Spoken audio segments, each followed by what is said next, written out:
this is Suprava. Welcome back to another session with me. In today's session, we will be discussing about head injury in children, which we have already started in a different session where we learned about the meaning of head injury and then what are the causes of head injury in children, what are the different brain injury mechanisms are there, and also what are the grades of traumatic brain injury and what are the types of head injury. So basically in today's session, we will be discussing or we will be focusing on the clinical manifestations and the complications and the management. So first let us start with the clinical manifestations of head injury. So when the child comes with a head injury, the child will be drowsy, the child will be irritable and lethargic. Also, we can see features of shock and alteration in the vital signs, and along with all these things, we can also find out increased ICP, which is very common in head injury because the brain got injured here. So definitely, if there is inside, if there is bleeding, that would increase the intracranial pressure. And then there can be severe headache because of the muscle tension through which the brain has gone through during the injury. And also there might be, the child might have vomiting because of the injury to the cerebellum or to the inner ear can cause problems in balance, or there might be dizziness problems that can trigger the vomiting sensation. Also, convulsions and loss of memory may be found, and there may be bladder and bowel dysfunction as incontinence.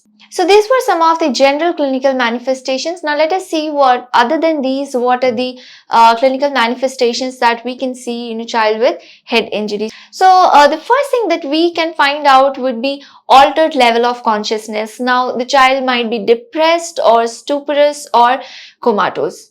Then there might be hemiparesis or monoparesis or hemiplegia may be found due to focal brain damage.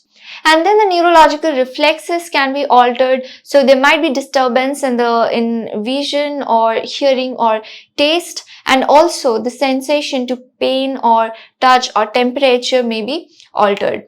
And during the injury, if there is any cranial nerve which gets injured, then there is a possibility that there might be cranial nerve palsy, which is very common after brain injury. And then we can see bruises over ipsilateral ear. That means, on the same side of the injury, we can find out or we can see there will be bruises over the ear. Also, there might be bleeding from ear or, CSF autoria, and hearing loss may be present. And then there can be unilateral or bilateral dilated fixed pupils. And apart from that, there might be focal seizures or pupillary enlargement and changes in the vital signs and respiratory failure. Next, let us move on to the complications of head injury. So there are several complications which might happen due to head injury. Now, there might be shock or there might be persistent increased intracranial pressure. Now, we have already discussed and we know that there will be increased intracranial pressure because, there will be swelling in the brain and also there will be bleeding present inside the brain. So, all these things would cause, increased intracranial pressure. So, if it is not treated, then there will be, this increased intracranial pressure would be persistent. Then there might be convulsive disorders or post-traumatic amnesia because of the head injury. And also, as a complication, there might be mental retardation or learning disabilities. Well, so next, moving on to the management of head injury. So first here, we would focus on maintenance of airway. So how we are going to maintain the airway? So first we have to provide proper positioning, and also along with that we have to make sure that we remove all kind of secretions which are present. So you have to make sure that the airway is clear, it is patent. And if there is any sort of obstruction which is present or any secretions present, then you should make sure that you remove that by suctioning. Also, you have to determine whether the child needs any sort of nasopharyngeal tube or endotracheal intubation. So that we need to determine at this stage, and we have to make sure that there is proper airway and we have to maintain the airway. And then the next step is establishment of breathing. So establishment of breathing can be done through ventilatory support, and this can be done, by providing simple bag and mask ventilation, or we can provide, mechanical ventilators. So whatever, based on the child's condition, we have to determine what the child needs, and based on that we have to establish the breathing.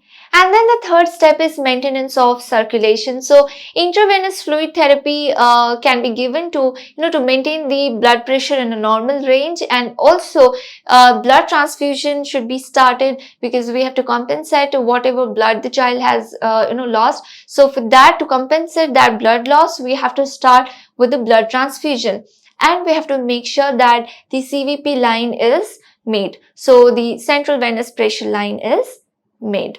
Next, let us move on to the surgical management. So there are different surgical management based on the type of injury that is present. So there can be craniotomy or burr hole operation. Now this is something, where this is done if there is acute subdural hematoma. So you can understand that craniotomy means there is opening in the cranium, right? So if there is hematoma present inside the brain, to evacuate that blood clot, we can do craniotomy or burr hole operation. And then if there is chronic subdural hematoma, so if there is, accumulation of fluid, then to remove that, we can do subdural tap or VP shunting. And then if there is depressed fracture in the skull, then there will be, the elevation of the fracture segment will be done. So as you know that there will be altered level of consciousness, the child will not be conscious, right? So in that case, the child won't be able to do any sort of activities. So there will be impaired physical mobility, and there will be altered hydration and nutrition related to unconsciousness. And along with these things, there will be risk for infection related to injury. So as there is, an open wound or injury to the brain, so because of that, there will be risk for infection. Well, next let us learn about the nursing interventions. So first that we can do as a nurse would be maintaining the respiration and clearing air passage. So you have to make sure that, the respiration is happening properly, and also if there is any obstruction or secretions present in the airway, you have to suction, you have to, make sure there is clear air passage. And then there should be maintenance of adequate cerebral perfusion. And there should be maintenance of adequate cerebral perfusion, and also you have to organize the emergency measures for life saving. So in case if if there is a need for resuscitate the patient, or if there is any in emergency where you have to perform a life saving procedure, so for that you have to be ready, and you have to organize these this life-saving measures. And then if the child is going for surgery, in that case you have to prepare the child before the surgery, so you have to provide them preoperative care. And then you have to monitor the neurological status of the child and the vital signs appropriately. Also, there will be certain complications of immobility, as the child will be, immobilized for a prolonged time. So in that case, there are, several complications that might occur due to these immobilities. So you have to prevent the complications of immobility. And then you should maintain the nutritional status and the hydration status of the child, and also you should prevent infections and the related complications of infection.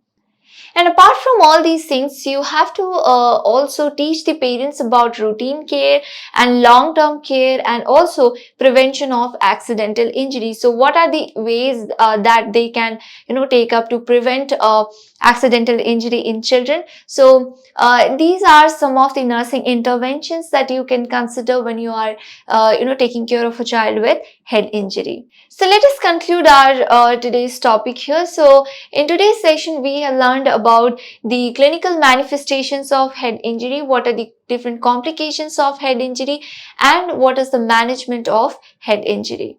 So I hope you have got a better insight about the topic. Thank you.